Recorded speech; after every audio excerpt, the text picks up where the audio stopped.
If you've ever pirated any software, and I know you have, then you might be familiar with keygens. They are small applications designed with only two functions. The first is to deliver a serial number for your ill-gotten program, and the second is to play some fantastic music. The question is, why? Why does software piracy have such a great soundtrack? Where does this music come from? And how's it made? The answer is something called a tracker. Trackers are a way of creating music on a computer that dates to the early 16-bit era, and there's a lot more to them than just keygen music. Let me take you back to around 1984. It is the dawn of 16-bit computing. Apple released the Macintosh this year. IBM, the 286-based PC-AT. By 1985, the Atari ST and Commodore Amiga were available as well. These were all 16-bit machines, and they all boasted superior capabilities to 8-bit micros like the Commodore 64 and ZX Spectrum. They were faster, with higher resolution graphics, more RAM, more storage. Overall, a big step up. But perhaps one area in which these new machines were lacking was sound. IBM's were designed for an office environment, and the best they could manage at the time was the PC speaker, harsh 1-bit tones. The Macintosh was great for desktop publishing, with a superb graphical user interface and high-resolution monochrome display. But its sound was underwhelming. A single channel governed by the video signal and heavy on the CPU. The Atari ST was better in that it had a dedicated sound chip, the Yamaha YM2149. It had 3 tone channels with a noise generator, which was better than the Mac or PC, but still very much of the 8-bit era. The MSX and 128K ZX Spectrum had the same chip, and the Commodore 64 SID was far superior. The ST also came equipped with MIDI ports as standard, which did mean it found a niche in music production. Cubase got its start here, for instance. But as far as native audio is concerned, these machines didn't bring anything new. Sound was a bit of an afterthought. There would be later upgrades and expansions. AdLib and Sound Blaster cards for the PC arrived by the end of the decade, and later Macintoshes and the Atari ST-E brought comparable upgrades to these platforms' sound. But in 1985, there was only one exception. I've said it before, but the Amiga was a bit of a multimedia powerhouse. And unlike its rivals, it had sound capability worthy of a new generation.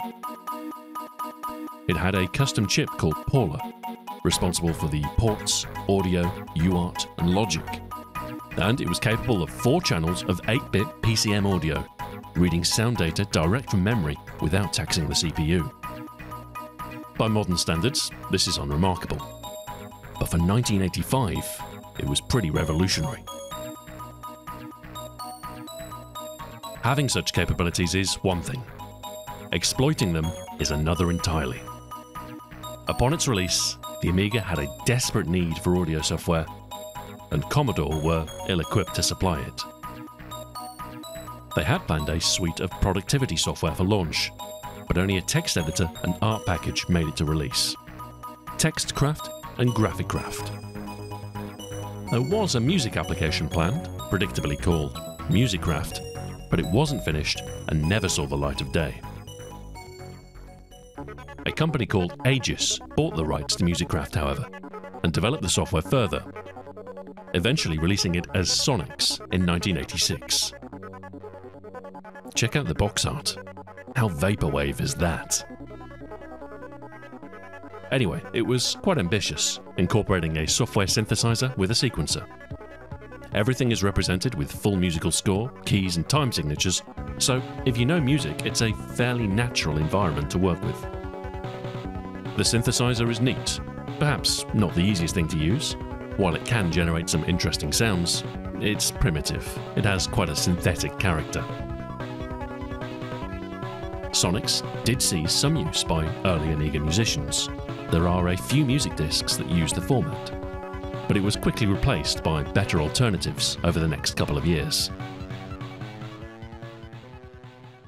Also releasing in 1986, Electronic Arts ported Will Harvey's earlier music construction set to the Macintosh and Amiga, and this new version was called Deluxe Music Construction Set. It lacked a programmable synthesizer, but offered a full MIDI-compliant set of instruments, and had a similar notation-based interface to Sonics.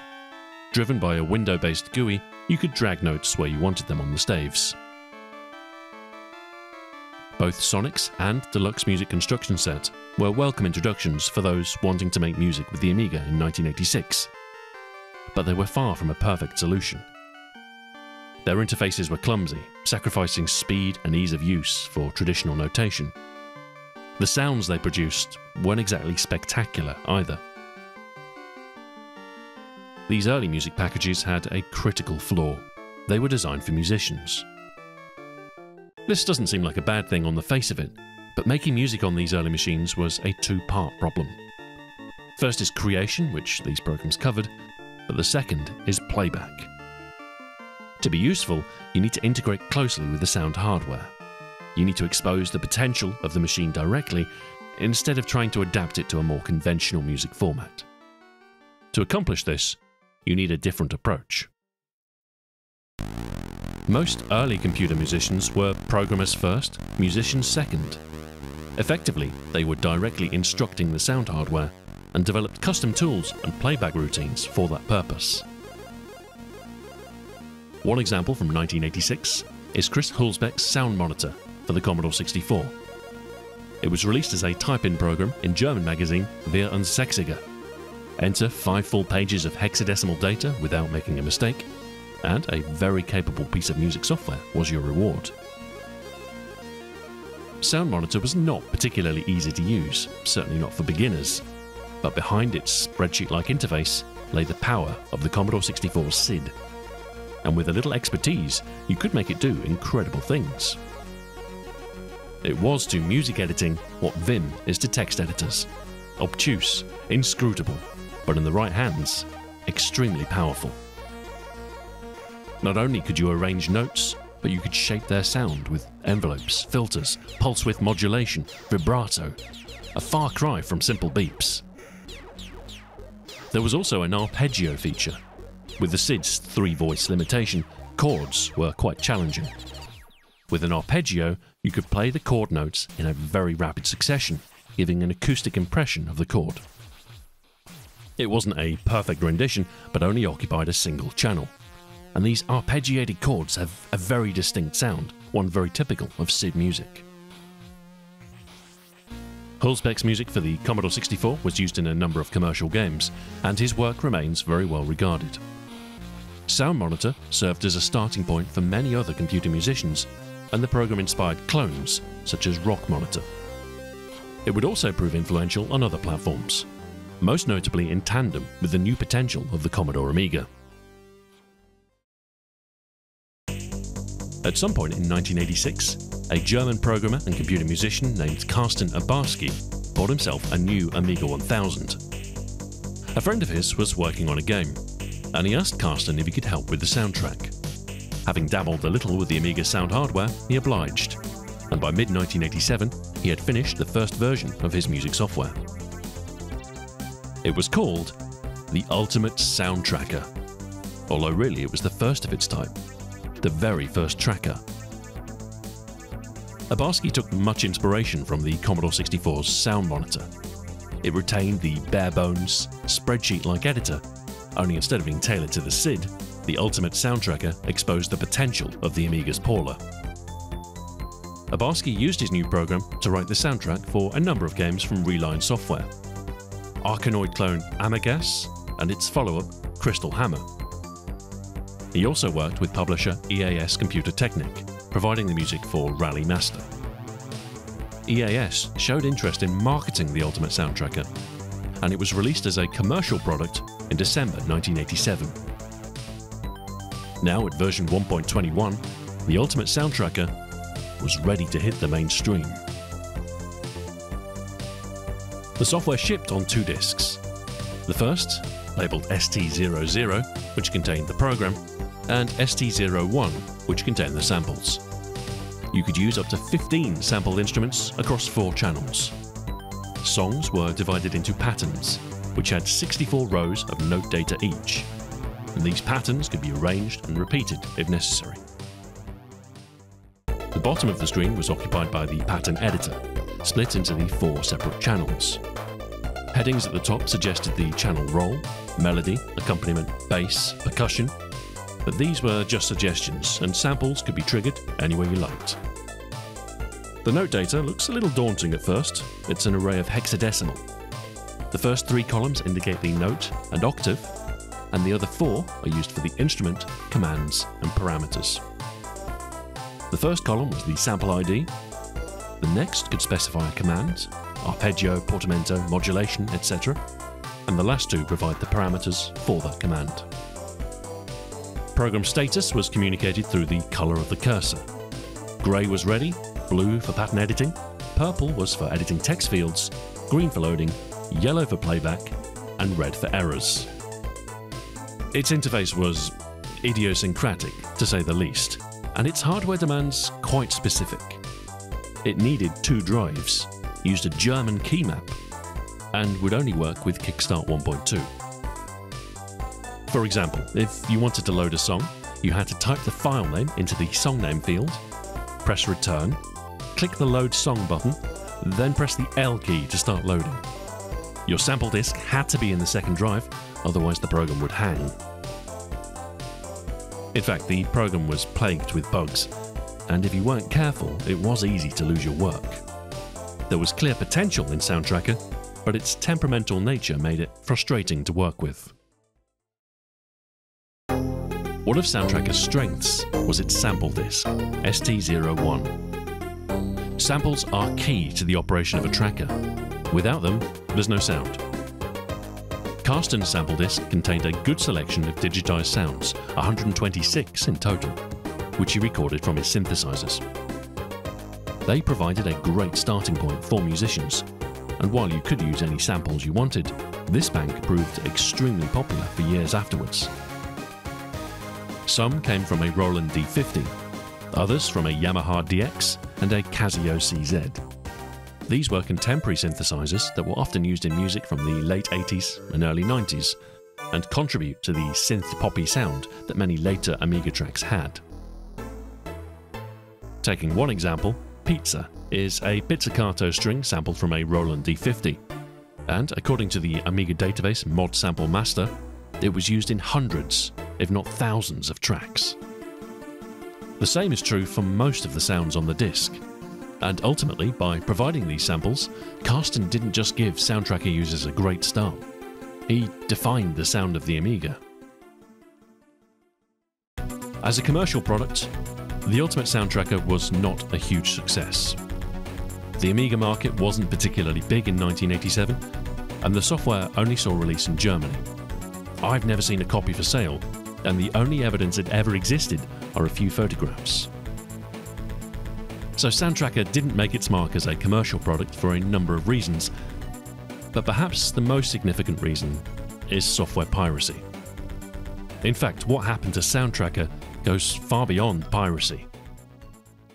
It was outright pillaged.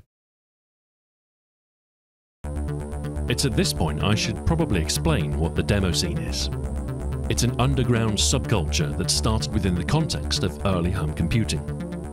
It was largely driven by pirated software.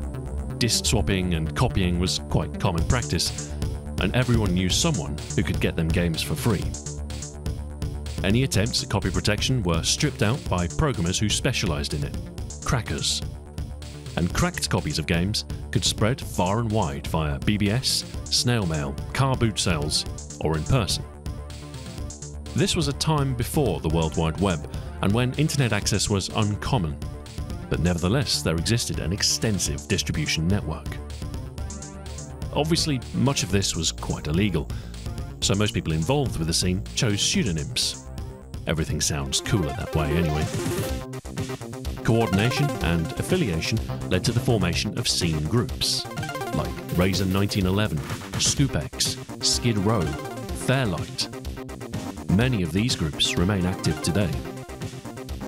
I should note that the Demoscene isn't necessarily linked to software piracy or wares, but earlier on there was a closer association. Cracking groups would often distinguish themselves with a short intro that played prior to the game loading.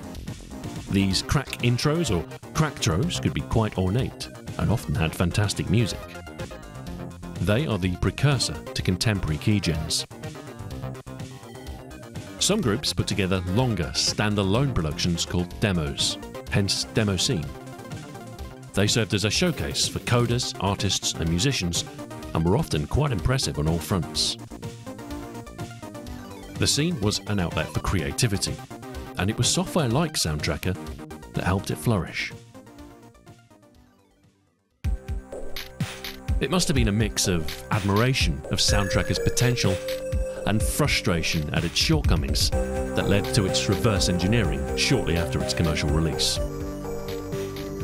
Early in 1988, the software was disassembled by the Exterminator, a member of a Dutch group called the Jungle Command.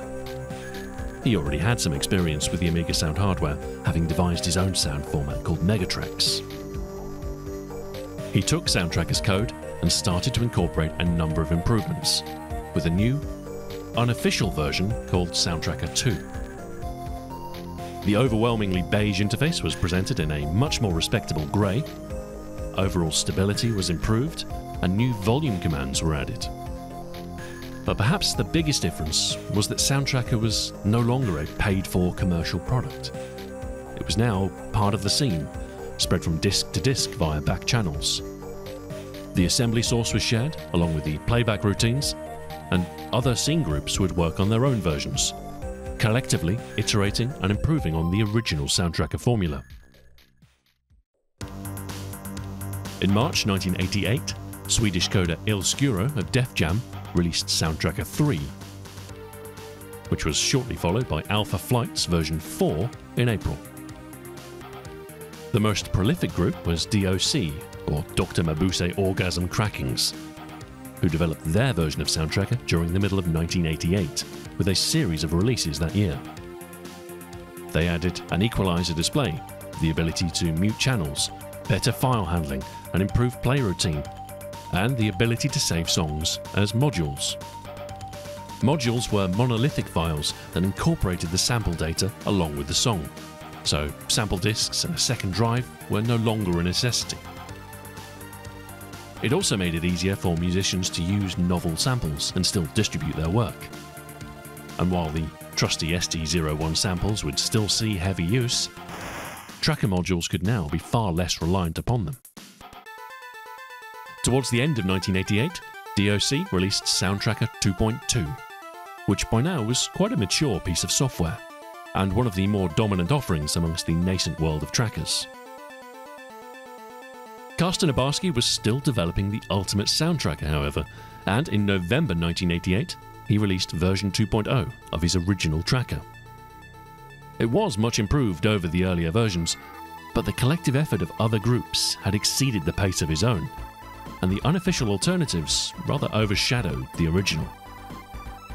Version 2 was the last release of the ultimate SoundTracker.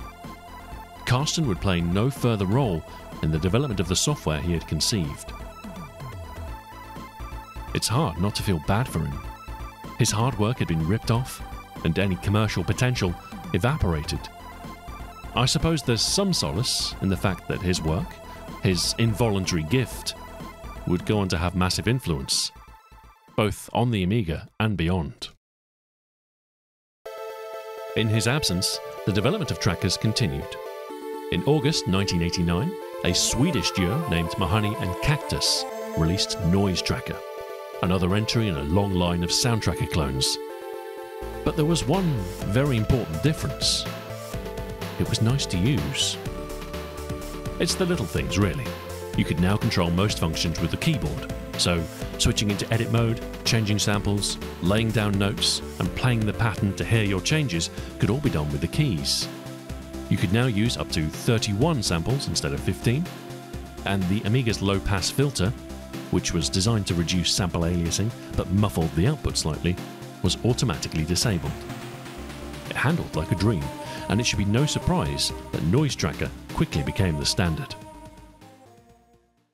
By now, there was a growing pool of talented musicians who worked with SoundTracker and its derivatives.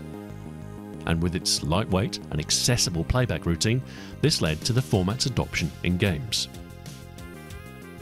There were many different music formats used on the Amiga, but from 1989 onwards, the SoundTracker format was quite dominant. Many musicians started out in the demo scene before finding work in commercial games, such as Dr. Awesome, also known as Bjorn Linner, and Cold Storage, or Tim Wright. Jesper Kid started in the demo scene as part of The Silence, but these days you might know him from his work on Assassin's Creed, Hitman, or Borderlands. The demo scene was a crucible of talent. Many coders, graphicians, musicians started their career there, and many still work in the industry today. Most tracker musicians cultivated their own style, some of which are quite distinct. For instance, the airy, fleeting melodies of Jörger Liljedahl, paired with his tight production, make his work amongst the best on the Amiga. The progressive, exciting techno works of Jester, fused with a jazz-like flair, evoke strong memories of the demo scene.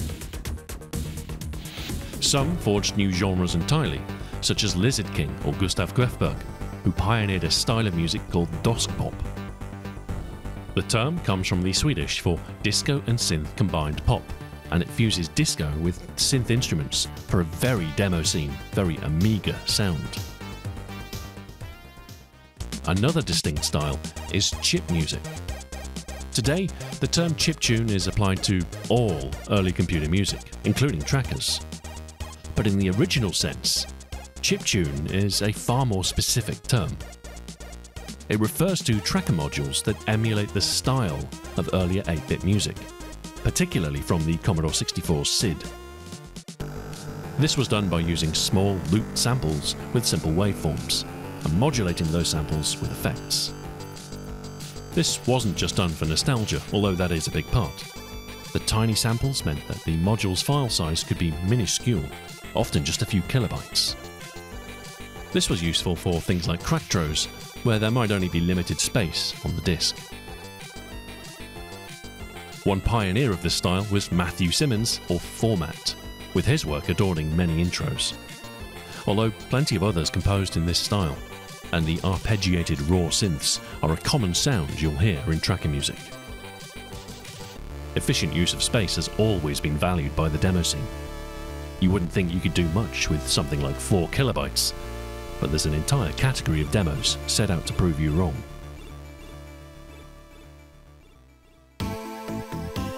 As time ticked on and the 90s arrived, SoundTracker's bloodline continued, of course, and Noisetracker reached version 2.0 in July 1990.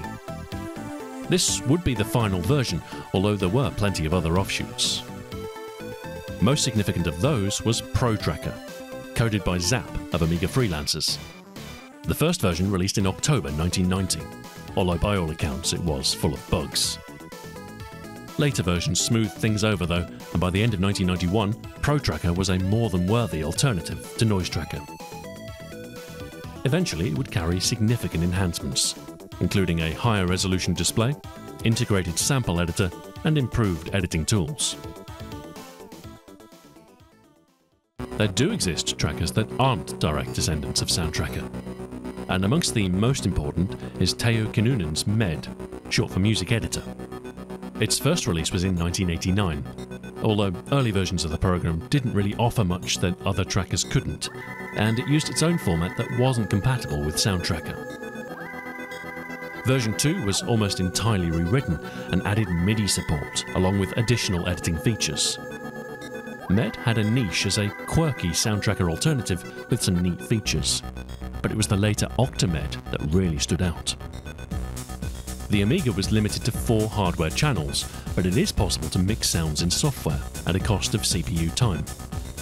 On a basic Amiga, you only had a 7 MHz processor, so software mixing wasn't often done. 8 channels were feasible, however, splitting each hardware channel into two. This did increase CPU usage. SoundTracker modules occupied about 3% of available CPU time, whereas an 8-channel OctaMED song could use 20%. Nevertheless, the extra channels were useful for musicians. The ability to form complex chords and incorporate more instruments, along with MIDI support, meant that OctaMED found favour with computer musicians. By this time, trackers were starting to become more mainstream. My first exposure to them was on a cover disc of Amiga format. So you no longer needed to be part of the scene to hear about them.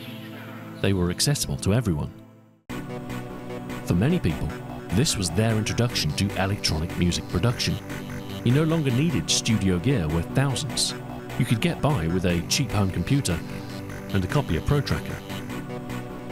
Most commercial music was still done in the studio, the old-fashioned way. But in the underground scenes like rave, jungle and techno, trackers were becoming quite significant. The Prodigy used Protracker. Aphrodite, Busy Bee, DJ Zinc, Aphex Twin and Venetian Snares all used trackers too. Darude made the first version of Sandstorm in a tracker. Calvin Harris produced the entirety of I Created Disco using OctaMED. Today, computers are an essential part of any music studio, and the digital audio workstation is the central tool for most of the production process. But in the 90s, trackers offered a taste of this future. Later Amigas had more powerful CPUs, so software mixing and more than 8 channels became a possibility. A retargetable audio subsystem called 8G permitted 14-bit stereo sound on the Amiga's hardware. A neat trick that used 2 8-bit channels with one at a lower volume to reproduce the least significant bits. Some later trackers used 8G to support a large number of channels. OctaMED Sound Studio supported up to 64. DigiBooster supported 254. You could use 16-bit samples and more of them. You were really only limited by available RAM. The 4-channel, 15-sample limit of SoundTracker was long gone. But so too was the Amiga's heyday. By the mid-90s, Commodore was bankrupt, and the Amiga was in an inevitable decline. Trackers would live on, however, but it was time to hand over to the PC. When SoundTracker first came out, and the Amiga was starting to enjoy its potential, it's fair to say that PC audio was in rather a sorry state. In 1987, most PCs weren't equipped with sound cards. Instead, users had to endure the 1-bit bleeps of the PC speaker. This was originally designed to provide simple audio notifications for programs, error beeps and the such like.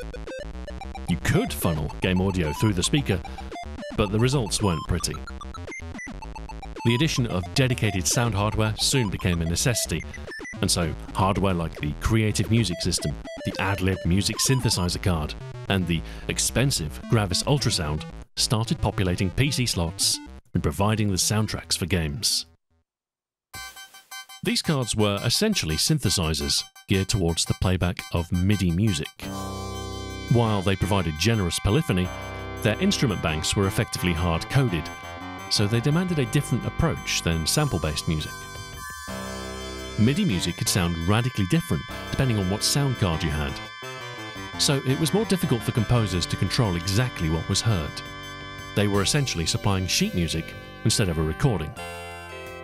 This gives PC music of this era a distinct sound, not unpleasant by any means, but slightly reminiscent of a cheap keyboard in demo mode. There are certain advantages to using samples, and these become quite apparent within certain genres. Electronic styles, such as techno, really don't fare well with these standard MIDI instrument banks, so you can see why someone might want to bring trackers to the PC. In 1990, Finnish coder Sami Tamileto of Future Crew did just that with Screamtracker. Early versions were a bit rough, even by tracker standards. It runs in DOS text mode and is entirely driven by the keyboard, but it works, mostly. The important thing was that now PC owners had a tracker of their own. one that matched or exceeded Soundtracker's bassline. In 1994, by the time Screamtracker 3 came out, things were much improved. You could use up to 16 channels, and there was enhanced support for different sound cards. Version 3 also introduced a new module format, S3M, which proved a popular format for multi-track songs on the PC. The interface was still text-based, an odd shade of beige, and everything still driven by the keyboard, but it was quite usable and a lot more stable. It took a while for the Demoscene to be taken seriously on the PC. While a 486 equipped with a VGA card and sound card was vastly more powerful than an Amiga 500, the lack of a standard configuration meant that it was more difficult to hit the hardware directly, and a sense of tradition meant there was considerable inertia when it came to switching platforms. Attitudes changed when Future Crew released Second Reality, a demo for the PC with both impressive visuals and a fantastic soundtrack by Purple Motion and Skaven. The music was done in Screamtracker, of course. The demo was very much inspired by work done on the Amiga. Many of the effects were familiar, but the performance differential between the Amiga and PC at this time meant that things were just a little bit more. The Demoscene has always been about pushing the limits of hardware, but Second Reality broke through anything the Amiga had done before. For me, it marks a handover of the scene from the Amiga to PC, a new era with new limits to exceed. Of course, the Amiga Demoscene continued. Although doomed and commercially extinct, the platform still had plenty to offer, and I'm pleased to say the Amiga scene continues to this day. But as more and more people bought PCs, the platform became the primary choice, and soon there would be a number of trackers to choose from. A demo group called Triton released FastTracker at the end of 1992, with support for 8 channels. A worthy alternative to Screamtracker 2 at the time, but it was the later FastTracker 2 that made the most impact. Released in November 1994, it introduced the XM module format, which permitted up to 32 channels. Its interface was very much traditional tracker, heavily inspired by Protracker, and unlike Screamtracker, it supported a mouse and was a little bit easier to use. Of course, some preferred Screamtracker, decrying the single-screen mouse-driven interface, so there was a certain rivalry. Another popular alternative was Impulse Tracker, which released in 1995. Its interface closely resembles Screamtracker, but it incorporates a number of improvements, such as the envelopes and multi-samples from FastTracker 2, and support for up to 64 channels.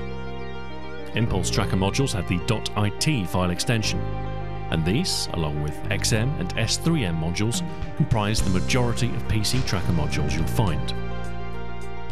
So now, PC users had 3 very capable trackers to choose from, and there exists some very impressive work from this era, far exceeding anything done with the 4-channel limitation on the Amiga.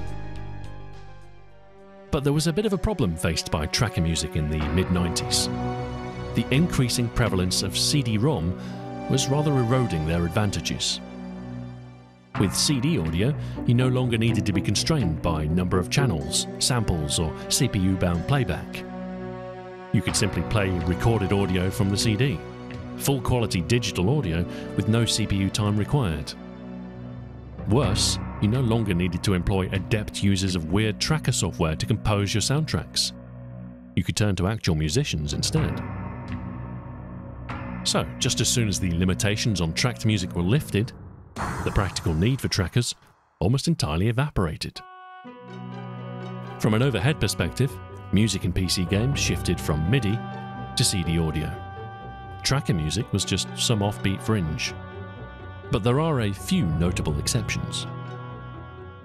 Back in 1993, there was a man named Tim Sweeney, founder of a company called Epic MegaGames, who was particularly enamored with the work Future Crew were doing with their PC demos. Tim wanted to hire them to work on games. Epic sponsored Assembly 93, a demo party, and courted the team behind Future Crew. They weren't interested. The scene is anti-commercial, not really motivated by profit. but they did show them an unfinished pinball game they'd been working on. Epic persuaded them to finish it so it could be released, but their other commitments meant they weren't able to. Instead, a Canadian developer named James Schmaltz made his own pinball game for Epic, called Epic Pinball. Its soundtrack was made in Screamtracker. James Schmaltz went on to found Digital Extremes, and bolstered by the success of Epic Pinball, started work on a new game, a first-person shooter. This game was Unreal, which released in 1998. A spectacular-looking game, but also noteworthy on account of its music.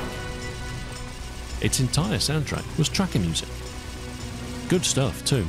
A collaboration between Alexander Brandon, also known as Siren, Michael van den Bos, or MCA, Andrew Seger, known as Necros, and Dan Gardepay, or Basshead. Unreal Tournament was the same. Deus Ex, too. And honestly, this music holds up really well. It's an evolutionary spur that can trace its roots back to the Amiga, right back to Karsten Abarski's Soundtracker. These days, there's no compelling reason to use tracker music directly in games. Even if you compose in a tracker, converting to a digital recording makes much more sense. It's easier to master and play back. The few that do so out of a desire for authenticity. The only contemporary example I can think of is retro revival shooter Ion Fury, which features music by Finnish tracker Jarkko Rotsten. That's not to say trackers are extinct, of course. There exist quite a few contemporary trackers for musicians who desire the old-school cachet, or who simply prefer the direct mode of editing. One of the earliest trackers for Windows was Mod-Plug Tracker, the first version of which came out in 1997. Today, it's an open-source project known as OpenMPT. It's a free, capable tracker with a standard Windows interface. MadTracker is another alternative for Windows that first emerged around the same time, although it's no longer in active development. For those who want to preserve the old-school feel of DOS, there's Multitracker, a modern option in the FastTracker 2 mold. Some later trackers take a modular approach, allowing you to chain instruments and effects while sequencing them with the tracker. Yeskala Buzz was the first, although other trackers take a similar approach, such as Cycle and Sunvox. If you're after a heavyweight tracker for more serious production, then Renoise is worth considering. It's not free, but it's a capable digital audio workstation centered on its tracker interface. If you're interested in making chiptunes, there are options designed around emulating specific sound hardware. FamiTracker, for instance, lets you compose music for the NES. There are native options too. Little Sound DJ is a tracker that runs on the Game Boy, for an authentic chiptune sound that fits in your pocket. There's even hardware implementations of trackers. The Polyend Tracker and XOR NerdSynth are two examples. So clearly, trackers have a certain amount of admiration within the music community. They represent the old school, an important part of early computer music. Trackers exist in a narrow slice of its history, wedged between the synthetic sounds of PSGs and the age of CD-ROM. They gave computer musicians the ability to express themselves in an entirely novel way, and were both affordable and accessible, allowing a new wave of talent to flourish. There's something intangibly different about music made this way. Perhaps it's because, instead of a digital recording played back, the music is assembled in real time. Notes and instruments, modulation, effects. In essence, trackers are a performance. It's the sound of 16-bit. There's nothing quite like it. So, the next time you pirate any software, not that you should, as the keygen does its thing, maybe pause a moment and listen. There's a lot of history there. If you're interested in hearing more tracker music, YouTube isn't a terrible place to start. There are plenty of recordings and compilations there. If you want the original modules, then the Mod Archive is a good repository. VLC has playback support for a wide range of tracker formats. Most modern trackers should be able to import the common module formats, and with those you'll be able to play around with the instruments and patterns of the songs and see how they're constructed. Modern ports of both Protracker and FastTracker 2 exist if you'd like to keep it old school. If you'd like to know more about the Demoscene, again, there are plenty of demo recordings on YouTube, or you could download the original demos and run them, either on hardware or through an emulator. WinUAE for the Amiga, DOSBox for PC. There exists some comprehensive databases of scene productions. Pouet.net is a fantastic resource that covers multiple platforms. And if you're interested in the Amiga scene, then Kestra Bitworld has detailed listings of demos, including the music. If nothing else, give the Unreal Tournament soundtrack a listen. It's brilliant. Thank you very much for watching, and until next time, farewell.